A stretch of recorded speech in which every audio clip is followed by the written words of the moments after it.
Bom dia, boa tarde, boa noite. Renato, sinto muito, mas não tem que abrir o programa assim. Não importando a hora que você está ouvindo, e dessa vez estamos vendo, temos espectadores nesse programa. Estamos de volta a mais um Conexão TI para Negócios, nossa última sequência desse ano. Estávamos discutindo acaloradamente o assunto da lei. O Perim está aqui, obviamente, conosco também, o Renato. Vamos dar sequência, Renato? Em que ponto que nós estávamos? A Lei 12.737, que fala da tipificação criminal dos delitos informáticos. E discutimos aqui algumas condicionantes. A lei que trata da invasão. Então, para invadir um computador, tem que haver a quebra de um dispositivo de segurança. Mas tem que haver mais que isso. Tem que haver também, veja que interessante, tem que haver também um fim específico.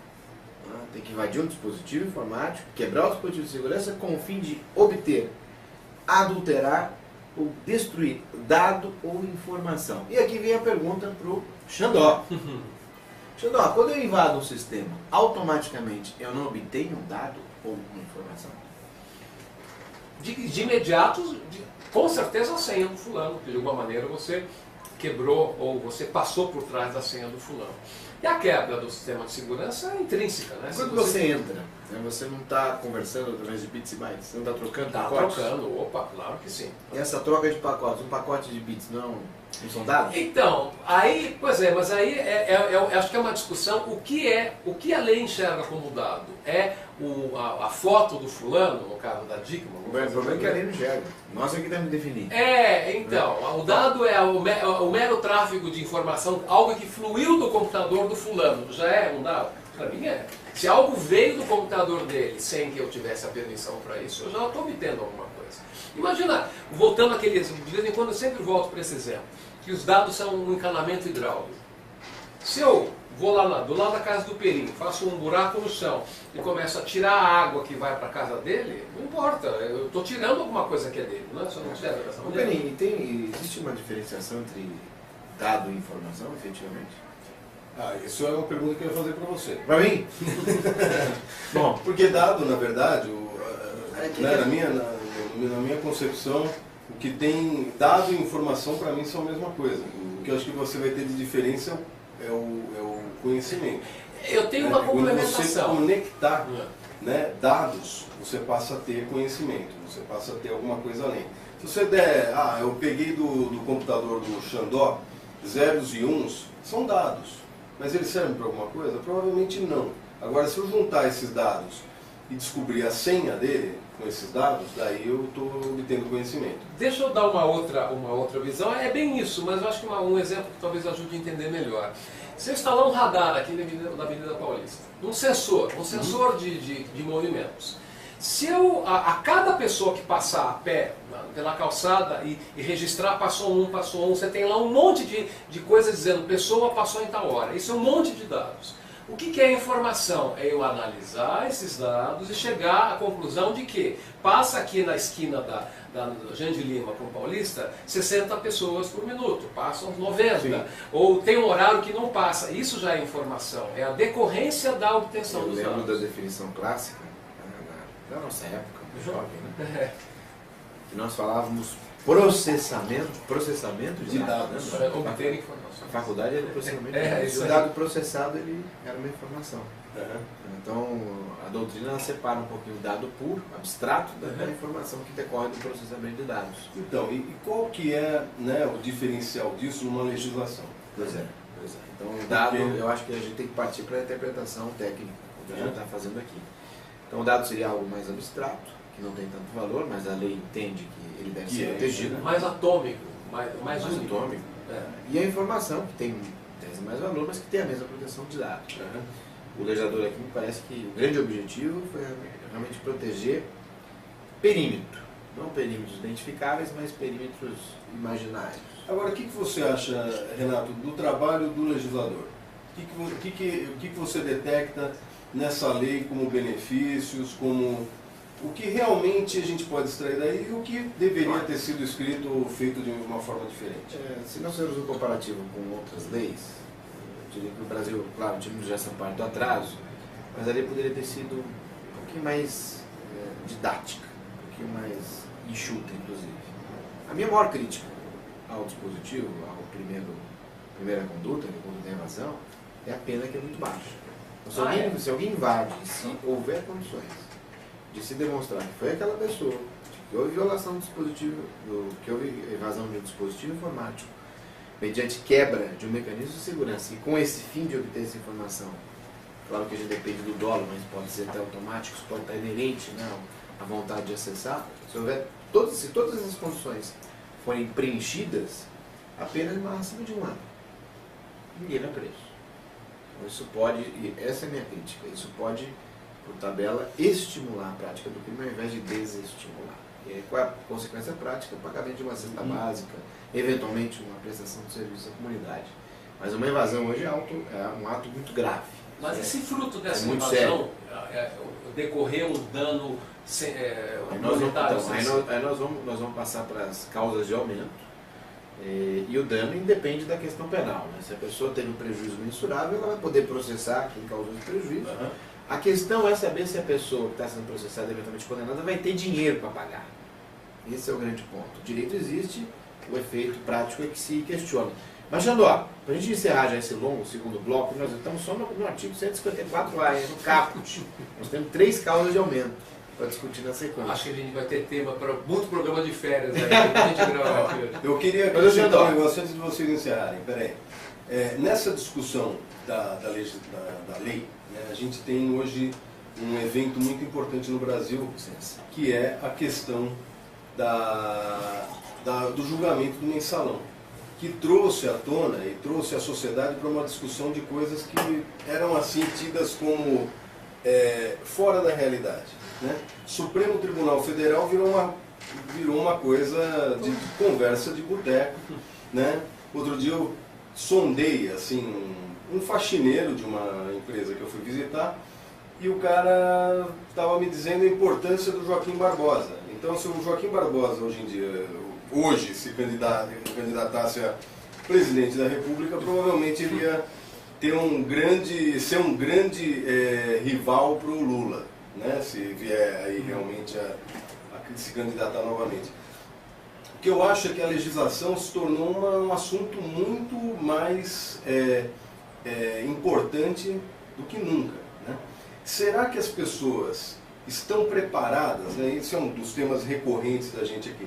Será que a gente realmente tem educação, tem preparo para discutir esse tema dessa legislação e levar as pessoas a compreenderem efetivamente que o celular delas é um dispositivo de informática e que tem dados e que tem informações que podem, por exemplo, permitir a invasão das contas bancárias ou, né, extrair dessas pessoas a privacidade? Como é que a gente faz isso? Como é que a gente discute isso com a sociedade? O que a gente está fazendo aqui é uma discussão profunda de alta complexidade. É isso.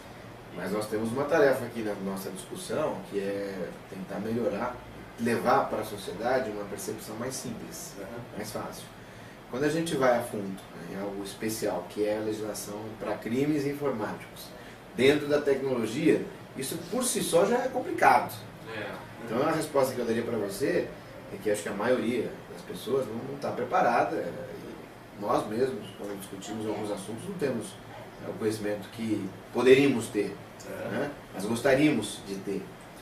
De forma que a tecnologia vem muito rápido. Então, quando mistura tecnologia com direito, a situação se complica ainda um pouquinho mais. É um grande desafio. A gente tem que combater esse desafio fazendo o que a gente está fazendo. Então, aqui. mas será que, na verdade, as pessoas sabem disso, né? De alguma forma você sabe que, por exemplo, pegar a fotografia de um amigo seu e botar um corpo de mulher, né? Fazer uma montagem em Photoshop aí, vai te provocar problemas. Mas será que as pessoas realmente têm a dimensão disso? O Xandó levantou um tema que eu achei muito interessante, que é o banco. Né? O banco ele é um grande instrumento, né, de fraudes e de ataques, e a gente tem pouquíssimo acesso a esses dados porque os bancos se cercam, né, de garantias de que esses dados não fujam do controle, porque eles têm medo de mostrar para as pessoas que as operações que ocorrem na via eletrônica tem muitos problemas ainda. Será que a gente está abrindo a brecha aí para discutir esse tema, Xandó? O que você vê aí? Xandó está engolindo pão de queijo, mas aproveito, Perinho, eu acho que os bancos têm obrigações legais, Eles têm, por lei, a obrigação de manter seus sistemas funcionando da melhor forma possível e manter o sigilo dos seus dados. Os bancos são só uma parte, né? E são vítimas como a sociedade. Mas é muito importante, né? Porque na verdade, no Brasil, o banco exerce um papel que é quase o intermediário do poder público. Né? Isso é tão importante a ponto de, eu vou dar um chute, mas não deve ser muito longe disso, 50% dos e-mails de phishing que eu recebo atualiza o seu dispositivo de segurança do seu banco. Pois é. Mas o objetivo é tirar dinheiro de quem tem dinheiro. Né? Tirar dinheiro de quem tem dinheiro ou de quem não tem, porque na verdade você vê muito ataque e a gente, cara, eu soube outro dia que a minha dentista teve um ataque, sofreu um ataque lá de online, né?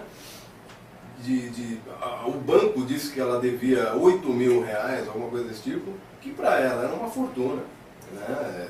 É o preço de um equipamento qualquer lá. Cara, esse tipo de situação, para ela provocou um monte de problemas, porque ela não pôde se justificar, não tinha como explicar. Cara, o dinheiro some, né, e aparece na conta. E hoje tem até um fenômeno muito interessante que eu estava discutindo com o Mark, o editor do RFD Journal americano, que é um número. Você tem número hoje, dinheiro é número. Né? Mas, Perim, essa questão da não tem ser humano, né? da conscientização, isso envolve diretamente a questão legal. Então, por que existe tanto phishing? Porque as pessoas acham que não vai acontecer nada. Se você tem uma legislação eficaz, uma repressão eficaz, uma estrutura de combate também eficaz, você naturalmente leva a conduta inibitória. O problema que nós discutimos aqui nessa lei, em função da pena baixa, é exatamente o contrário. Ao invés de inibir, isso pode acabar estimulando. Essa é a grande preocupação. Isso é muito interessante. Você mencionou dos bancos, os bancos eu vejo como um elo apenas. E na verdade quem paga a conta somos nós. Né? Se o banco tiver problema, quem paga somos nós.